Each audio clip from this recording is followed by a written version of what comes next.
Hey guys, thanks for joining me. I just thought I would do a real quick impromptu video. I hadn't planned on this, and I was making Sloppy Joes, and this is like one of our favorite recipes in our family, and it's really cheap and really easy and fast to make. And I'm actually making it for our church tomorrow. We have a meal, and they're doing soup, sandwiches, and bread and stuff. So I am doing sandwiches for my part, and we're doing Sloppy Joes. So I have already I'm using deer meat. So the deer meat came packaged in 1.5 pound packages. My recipe calls for 2 pounds, so I'm having to 1.5 times this recipe. So if you need smaller, you just have to adjust the proportions. But I got it from this cookbook, Love in the Kitchen. I don't know if that's going to turn out backwards on the camera. From the Jube family, and I believe they have a website. Yeah, jubefamily.com. JEUB family.com. And it's one of my favorite recipes, and the book is worth buying if you only buy it for this recipe. Hey Seth, I'm doing a video. It's okay, you're fine, go play. So I did 2 pounds, no, 3 pounds, because I did 2 packs. So 3 pounds of deer meat. And then I chopped up 3 stalks of celery. I didn't want to chop an onion, so I used dried minced onion. I buy it in a huge container at Sam's. And I put 4.5 tablespoons in, and I just kind of reconstituted that in some water, and then added the celery and the onions after I browned the meat. So now I'm just adding in the rest of the stuff. And I did, I'm going to take this off. I'm going to talk and burn my meat. For my mustard, I did a 1/4 and an 1/8. So is that 3/8? 3/8 of a cup of mustard. And I'm just going to go down my list now. I wasn't prepared for this, so I just decided, why not throw this on YouTube? I'm sure there's a lot of other people that would really enjoy this recipe too. So next I'm going to put in a small can of tomato sauce, and then I need another half can. But last time I did this, I had the same issue, and I didn't want to waste a half a can, so I froze it. I put it on some parchment paper and like scooped it out in spoonfuls so that if I needed it a tablespoon at a time, I could get it. So I'm going to pull that out of the freezer and open this can real quick. Hang on. I don't have an electric can opener, never have. Just seemed like a waste of money. But those cheap little ones do not work well. And so I got this KitchenAid at Target, I think. And I've been very happy that I did.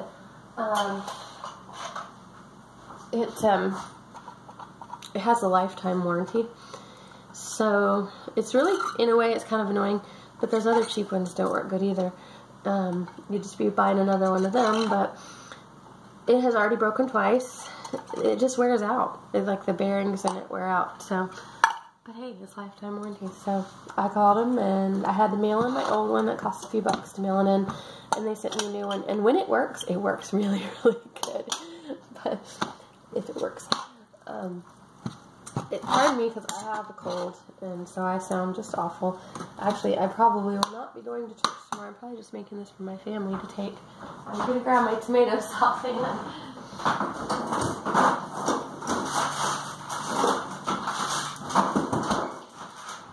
Yeah, so you see, I just stuck it in a bag and had it on, I actually did laid out one big sheet of parchment paper, and then I cut it apart afterwards just to fit it in the bag better. So I'm going to throw that in there and hope that melts good, because I think it will be fine. I don't know what makes, probably all of this to make the other half of the can, but I don't know if I'm going to worry about it. I think I'm just going to put like 4 more tablespoons. And if it doesn't taste right, I'll add some more ketchup, but it'll be fine. Okay, so now I'm going to, oh, this melts fast. Chop it up a little. Yeah, it's going to be fine.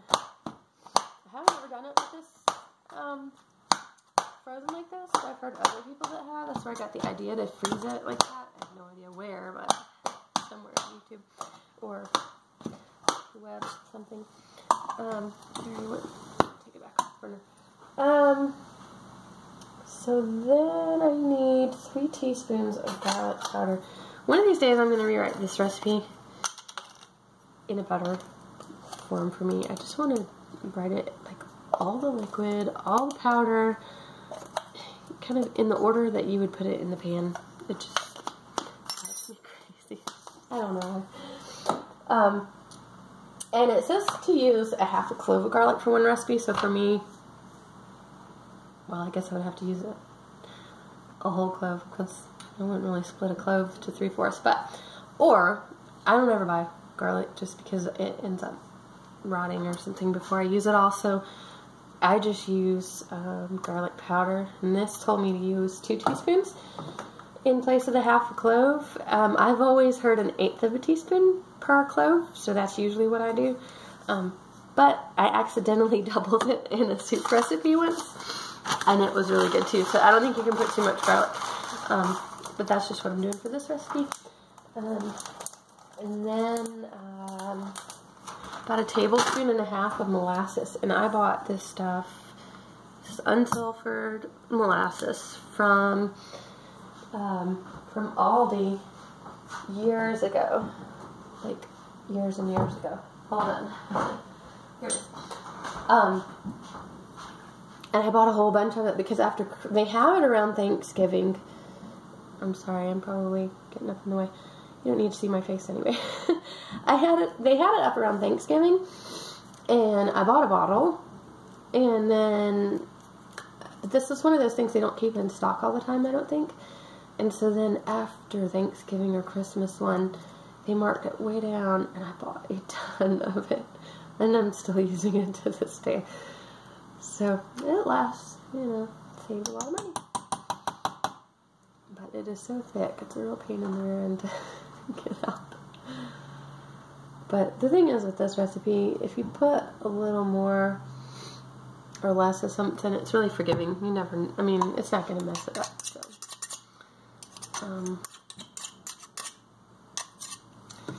it'd be smart to reuse that spatula. Okay. And I'm pretty sure I got some, I should have done it differently. See, when I'm thinking through it, I do it differently, and I usually put my vinegar in my tablespoon first, and then my molasses, so the molasses will slide out easier. But I'm not thinking because I'm doing a video. Okay, it calls for 3 tablespoons, so I'm going to need 4.5. Which, again, I'm not going to worry too much. I'm just going to eyeball it for that half a tablespoon. And I think I put in a whole other tablespoon.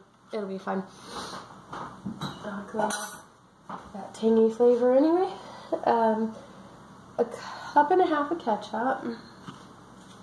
That's what I'm going to have to do since I'm making mine a bigger batch. And so if you're careful on the ingredients you get, like your ketchup, like I buy it so it doesn't have corn syrup. Then, let's just try to do this faster way, then you can make this pretty healthy, because there's really not much bad in mustard. Ketchup has some sugar, but I mean, it's not a whole lot. And if you wanted to be really particular, you could make your own, I guess, and make ketchup with honey and all that kind of stuff, but I don't care to do that. I don't have time for that. I try to be careful in the things that I can, not worry about the rest. So there you go. 1.5 cups of ketchup. Let's move this up.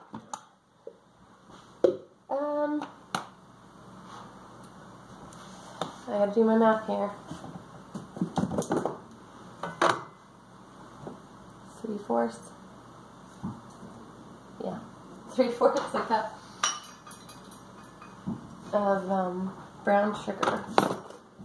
Just gonna pat that down. I don't know if you've ever heard of these little clay things. You can hear something rattling around. I've got these, I'm trying to get, not the sugar off of it, these little clay discs. And mine has a cute little rooster on it. It helps keep your brown sugar from hardening. I don't use a whole lot of brown sugar, and so it would harden out before I could even use it. And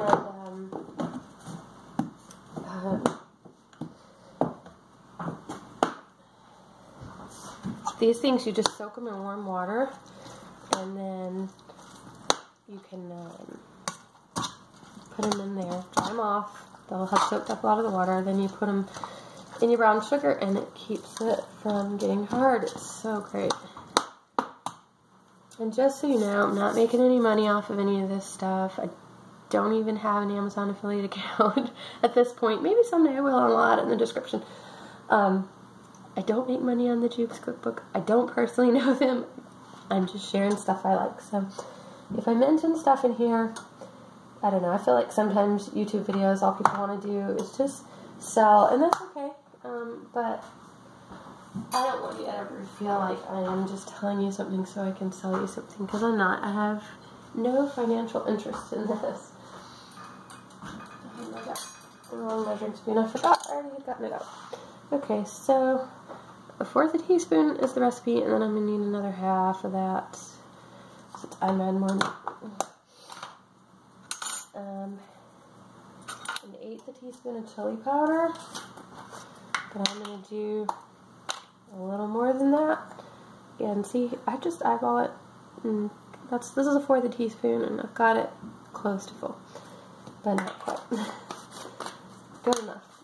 And then liquid smoke. I bought this at Bass Pro Shop like forever ago. It only takes 1/2 teaspoon, 4 or 5 pounds of meat. So I never make 5 pounds of meat at one time. I usually put about 1/4 teaspoon to do 2 pounds of meat or something like that. And I think this is for people who process their own deer and stuff. But it's actually probably really a lot cheaper to buy it this way at Bass Pro. I don't remember what I paid. It's been too many years. I mean, literally a lot of years. I don't think it goes bad. Sorry, my throat hurts. Somebody kept telling me one time that this was bad for you. I guess if you drink the whole bottle, maybe so.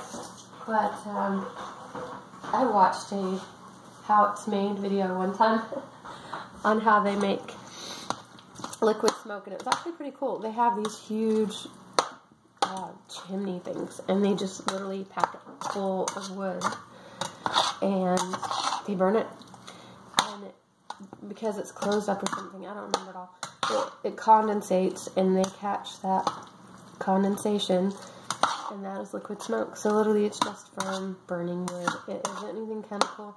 If you get an all-natural one, I'm sure there are some that probably are a chemical thing, but this says it's all natural.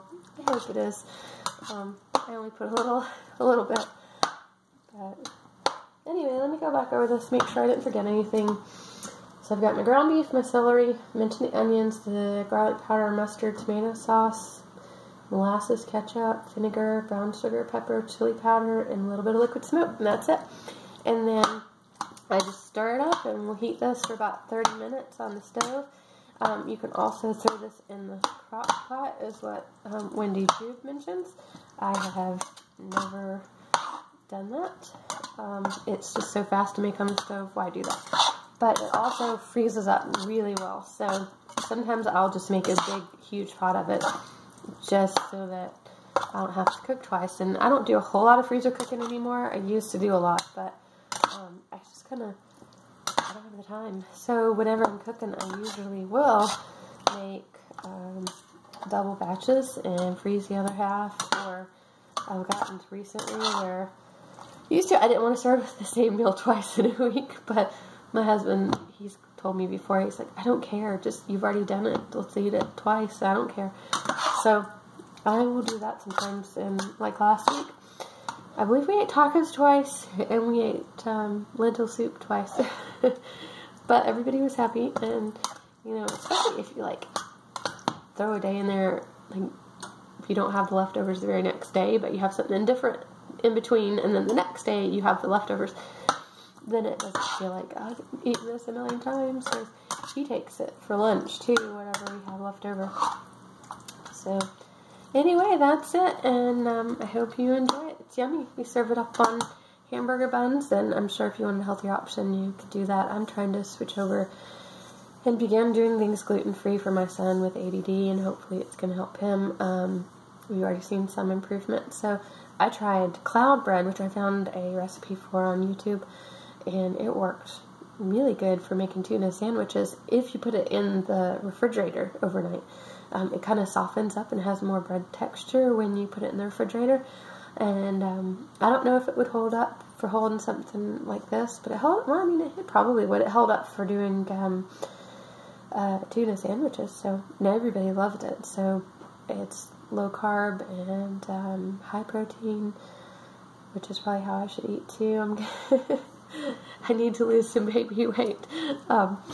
So anyway, I may make some cloud bread later too for us to have on this, but just for church, since most people there aren't gluten-free or anything like that, I'll just take hamburger buns. But anyway, I hope you enjoyed this, and this wasn't too crazy doing it so impromptu. You can just kind of see my kitchen behind me.